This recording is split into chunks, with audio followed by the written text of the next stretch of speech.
Awoyemi. Let me take you back to the Ogoni land cleanup. The funding for that cleanup, it's put at 55% federal government, Shell 30%, Total 10%, Ajib 5%. But have you seen this as being, do you think it was mentioned in the budget, the 2016 budget? In the 2016 budget, I can't remember whether the Ogoni cleanup was included, but I'm sure it must have been included. And that's why they launched it a few days ago. So it's likely that it's in the budget. Because if it's not in the budget, the kind of president we have today, he's not going to touch any money that is not budgeted for by the National Assembly, that is not appropriated by the National Assembly. So I'm sure it's probably most likely in the budget. Okay. Back to the question of those agencies that are there. Do you think the agencies should be merged or taken out completely? No, I don't think they should be taken out. I think what they should do is probably merge the agencies. For instance, the Ministry of Niger Delta, we don't need it. We have the Niger Delta Development Commission. That commission has been there for so many years. And all the functions, all the things that the commission is engaged in, which has to do with development of the Niger Delta, putting in place infrastructure, meeting the needs of the Niger Delta. They can handle everything. There's no need to have a Niger Delta ministry. That was probably put in place during the discussions about amnesty for the people that were blowing up the pipeline some years ago.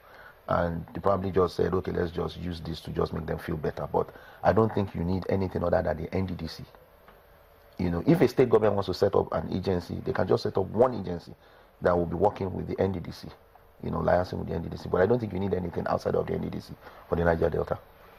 And then make sure that you give them enough funding for them to be able to implement their projects. And you think the NDDC should be able to spread its tentacles, handle community relations, handle policy, and all of that? Yes, they can have departments, within the NDDC, and then what they need to do is to hire competent people. That's one of the problems. One of the things my colleague here mentioned is that people believe that somebody must come from their community. So you see people fighting over appointments. But what the people in Niger Delta need to do is, even if, let's say there are 5 heads of different departments within the NDDC. Even if 4 of them come from one state and they are competent, let it be so. Do you think that would, because I asked you a question earlier about the ethnic situations in that area, how would that work out if right now we don't have this kind of situation and the ethnicity there is so high? Yes. How can it be resolved? Yeah, of course, the reason why the ethnicity thing is high is because the leaders that we've had, they rely on the ethnic fault lines and religious fault lines that we have in Nigeria. In a heterogeneous society like this, where you have so many people of different religion and different, ethnic backgrounds, people who are not sincere leaders are bound to capitalize on that, to knock the people against themselves. When we begin to realize that we are one, we are one people. Even if I'm from the southwest, you're from the Niger Delta. I'm not even talking of within the Niger Delta now. We should see ourselves as one. And at the end of the day, when you appoint people, make sure it's on merit. That's the problem we have in Nigeria. We have square pegs in round holes. Get people who are capable, even if they are from maybe just 2 people, or maybe all of them are from just 2 states in the Niger Delta. If they are capable, if they are the best, look for the best. Wherever they are in the world, hire them and bring them on board. And let them get the job done.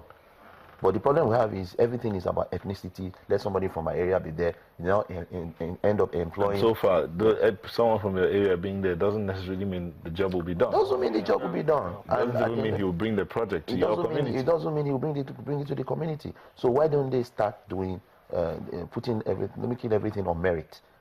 Let them advertise these jobs, not just this fake advertising that they do, that they will tell you they're advertising and you already know who they want to hire. You take up adverts in the papers, you set out the criteria, and you tell people to apply from all over the world. And when they apply, you choose the best. You have a committee that will interview them, committee of competent people, experts. And at the end of the day, they hire the best. And you put those people in charge, the issue of ethnicity will not come up. But right now, what we have is a situation, okay, this guy must be there, he's from Bayelsa, this one is from Delta, and they now end up putting people who are not competent. That means you're talking about take out the federal character law? I'm not saying that the federal character law should be taken out, but there are times where you have to sacrifice it. If you are going to put somebody in charge, like, let me give an example. If somebody needs to go for a surgical procedure, and they tell him that, this is the best doctor, or these are the best doctors, these are the team of surgeons that are going to handle it, and they happen to all be from one part of the country, or one part of the state, maybe let's say they are addressing this from there are 6 of them are from the north, and if somebody and if they say they are the best, they can save your life. Are you going to say that you are not going to go for the surgical procedure because they are from the north, and you go for those who are incompetent who are from your area? That's the problem. Nigeria needs a surgical procedure. Good analogy. We need a surgical procedure, and we need to now understand that we need to sacrifice some of these things. Probably amend the constitution to say that where there's a need for people who are coming on merit to come into a position where there are critical issues to be addressed, then people should be hired on merit, and issue of federal character should take a second place when it comes to considerations. So you don't just say at all costs, even if somebody from a particular area is not qualified, at all costs that person must be employed because he's from that area. Because that's federal character. Yeah, and you say it's federal character. And if you notice, even in the United States, you've had presidents who are from the south of the US coming back to back, becoming president back to back, like President George Bush was from the south, Clinton from the south. They succeeded each other, and then people didn't say, oh, somebody from the south, so now this next election, the person must come from the northeast. That's what's killing Nigeria, and we need to do something about it. Any tweets? Yes, I was actually going to ask Mr. Akintunde a question, but let me take this here. Tunji Jeboda says 2016 budget was delayed because of the Lagos-Calabar rail. What's the status of the rail projects now? Well, and that's in the south-south. That's in the south-south. Yeah, so yeah. Do we know the status of it? Well, I know that the senator from Lagos East, Senator from Lagos East, that's Ashafa. This say that was not provided in the budget originally, but that the Minister of Transportation had to ensure that it was included in the budget.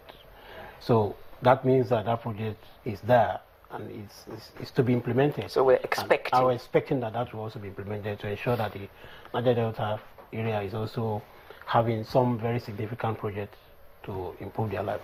If I want to add something to that, I think they are at the design stage right now. They are at the design stage, and that will take some time before they now go to the next stage of actual construction. Yeah. So probably the budget for this year will probably take care of the design stage.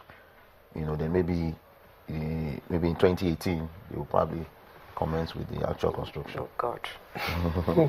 Okay, Idemudia Semota says, give the security of the petroleum pipelines to the Niger Deltans.